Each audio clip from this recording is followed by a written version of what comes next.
कहानी के पहले भाग में हमने देखा कि आकाश अपनी लाइफ में बिल्कुल अकेला होता है और तभी उसकी जिंदगी में शिवानी नाम के एक लड़की की एंट्री होती है। शिवानी को देखते ही देखते आकाश अपना पूरा साल निकाल देता है। कई महीनों तक वो बस शिवानी को देखता ही रह जाता है। पर कुछ दिनों बाद वो हिम्मत करके शिवानी के पास जाता है और उसे अपने दिल का हाल बता देता है। अगर आपने अभी तक इसका पहला भाग नहीं देखा है तो आई बटन पर क्लिक करके पहले उसे देखें। अब आगे, क्योंकि आकाश भी एक समझदार लड़का था तो उसने शिवानी को समझाने की बजाय उसकी बातों को समझा और भारी मन से बोला, ठीक ही है, मैं उस दिन का इंतजार करूंगा। धीरे धीरे एग्जाम खत्म हो गए और अब बारी आ गई रिजल्ट के दिन की, जिस दिन शिवानी ने आकाश से मिलने का वादा किया था। पर उस दिन पता नहीं क्यों शिवानी आई ही नहीं और बाद में आकाश को पता चला कि शिवानी के पापा आए और उसका रिजल्ट लेकर चले भी गए। उस दिन मानो आकाश के ऊपर दुखों का पहाड़ टूट पड़ा हो, क्योंकि जिस दिन का इंतजार आकाश इतने समय से कर रहा था वो दिन आया ही नहीं, या यूं कह लो कि कब आकर चला गया पता ही नहीं चला। पर कहते हैं ना, हर जख्म का इलाज होता है। धीरे धीरे वक्त ने आकाश के इस जख्म को भी भर दिया और अब उस बात को बीते कई साल हो चुके थे, पर शायद वक्त को कुछ और वक्त चाहिए था। आकाश का जख्म भरने से पहले ही आकाश की मुलाकात शिवानी से ही हो गई। आकाश को एक बुक लॉन्च इवेंट के लिए बुलाया गया था और जब आकाश ने उस बुक के राइटर का नाम शिवानी पढ़ा तो बिना कुछ सोचे उसने आने के लिए हाँ कह दिया। आकाश के पैरों के नीचे से जमीन तब खिसक गई जब उसने सच में शिवानी को वहाँ देखा। शिवानी को देखते ही आकाश को सारी पुरानी बातें याद आ गई, पर आकाश ने सोच लिया था कि वो शिवानी से बात किए बिना वहाँ से नहीं जाएगा। बुक लॉन्च इवेंट खत्म हुआ, सब वहाँ से चले गए। स्टेज पर बचे थे तो सिर्फ शिवानी और आकाश, दोनों एक दूसरे को देख रहे थे, पर दोनों में से किसी की हिम्मत नहीं हो रही थी कि पहले बात कौन शुरू करे।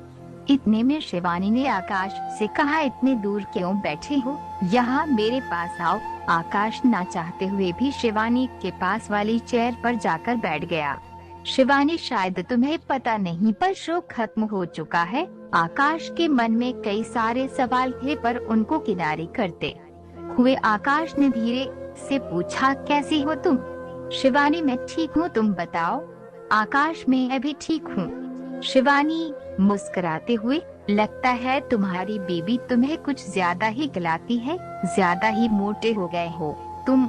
आकाश, मैंने अभी तक शादी नहीं की और शायद कभी कर भी ना पाऊँ।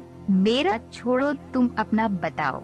शिवानी, मैं आज भी तुमसे वही कहूँगी जो पहले कहती थी, मुझे अपने फ्यूचर पर फोकस करना है।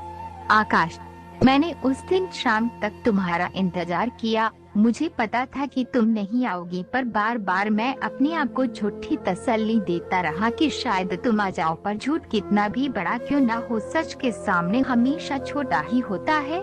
मुझे जानना है कि उस दिन तुम क्यों नहीं आई। अगर तुम्हारे दिल में मेरे लिए कुछ नहीं था तो तुमने मुझसे मिलने का झूठा वादा क्यों किया? शायद शिवानी के पास इसका कोई जवाब नहीं था, इसलिए वो चुपचाप बस आकाश की बातें सुन रही थी।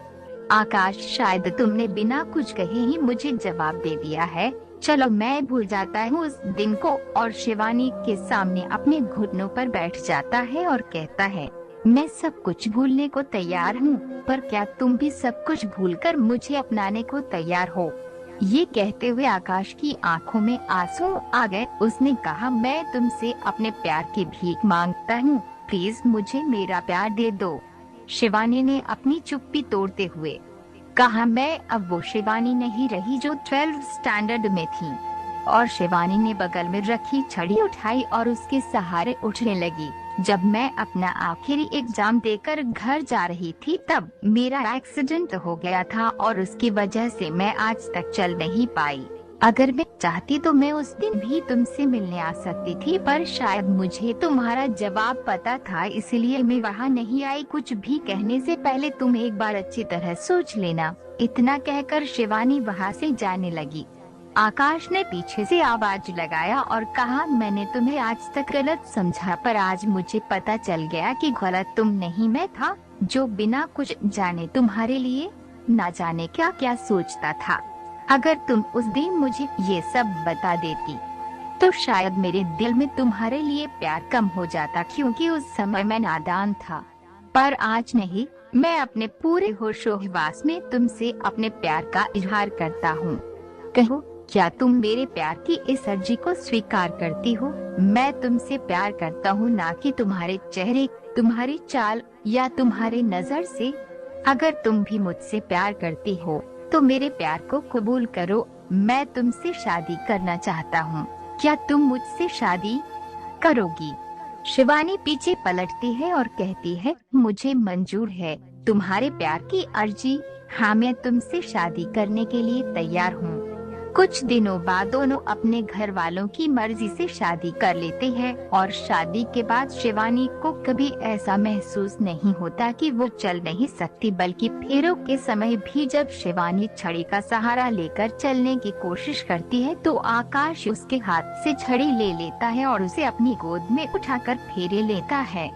दोनों खुशी खुशी रहने लगते हैं। एक दिन जब आकाश अलमारी से अपने कपड़े निकाल रहा होता है तो अलमारी से कॉपी गिर जाती है। आकाश उसे उठाता है और खोलकर देखता है। फिर वो शिवानी को आवाज देकर अपने पास बुलाता है और उसे वो कॉपी दिखाते हुए कहता है, ये तुम्हारे पास कहाँ से आई? पता है मैंने इसे कितना ढूंढा? शिवानी ने मुस्कुराते हुए कहा, याद करो जब हम कॉलेज में थे और मैं नोट्स मांगने आई थी तो तुमने उसकी जगह मुझे ये दे दिया था। वो कुछ और नहीं बल्कि शिवानी के स्केचेस की कॉपी होती है जो आकाश ने गर्मियों की छुट्टियों में बनाई थी। आकाश, अगर मैंने ये तुम्हें गलती से दे दिया था तो तुमने मुझे इसे लौटाया क्यों नहीं? शिवानी, क्योंकि जब मैंने इन्हें देखा तो ये मुझे काफी पसंद आए और मुझे नहीं पता था कि हम दोबारा कभी मिल पाएंगे कि नहीं, इसलिए मैंने इसे तुम्हारी याद में बहुत संभाल कर रखा था। आकाश शिवानी की तरफ देखता है और कहता है, इसका मतलब तुम भी मुझसे 12th स्टैंडर्ड से ही प्यार करती थी। इस कहानी में बस इतना ही दोस्तों। उम्मीद है आपको आज का पाठ और पूरी कहानी पसंद आई होगी। अगर ये कहानी आपकी जिंदगी से भी कुछ मिलती जुलती हो तो हमें कमेंट्स करके जरूर बताएं। पहले भाग की तरह इस भाग को भी अपना प्यार दे। अपनी फैमिली और फ्रेंड्स के साथ इस कहानी को शेयर करें। मिलते हैं ऐसी ही कमाल की अगली कहानी के साथ। तब तक अपना ख्याल रखें।